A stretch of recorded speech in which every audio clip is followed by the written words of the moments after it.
আসসালামু আলাইকুম। ফলো দিলেই ফলো ব্যাক পাবেন। সবাই পার্সোনালি না বলে ফলো দিবেন, ফলো ব্যাক পাবেন। আজকে নিয়ে আসলাম শীতের দিনে ভাপা পিঠা। এটা গ্রামে বেশি দেখা যায়, বাট এটা আমার অনেক পছন্দ। আমার আম্মু মেক করতেছে এটা। আমি প্রচুর পরিমাণের গুড় পছন্দ করি, তাই পিঠার মধ্যে প্রচুর গুড় দেওয়া হচ্ছে।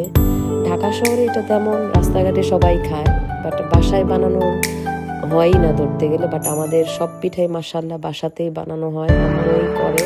মাঝে মধ্যে হেল্প করি, বাট আম্মু এগুলা করে। আর পিঠাটা হলো সবচেয়ে বেশি মজা হয় নিজেরা যদি সব করে নিতে পারা যায়, তাহলে এই চাল এগুলি সবগুলোই আম্মু রেডি করেছে ওনার নিজের ইচ্ছা অনুযায়ী। কারণ কেনা জিনিসগুলো অনেক পছন্দই করে না, কেনা পিঠা উনি পছন্দ করে না, তাই বাসায় বানাতে পছন্দ করে। তাই আজ শীতের পিঠা শুরু করে দিয়েছে অনেক আগেই, বাট শেয়ার করা হয় নাই। আজকে ফার্স্ট শেয়ার করলাম। অনেক মজা ছিল পিঠাটা, সবাই ভালো পছন্দ করবেন। পিঠাটা দেখে খুব মজা ছিল। সবার কাছে ভিডিওটা ভালো লাগলে লাইক করবেন, আর আরও ভালো কিছু শেয়ার করতে পারি সেটার জন্য সাপোর্ট করবেন।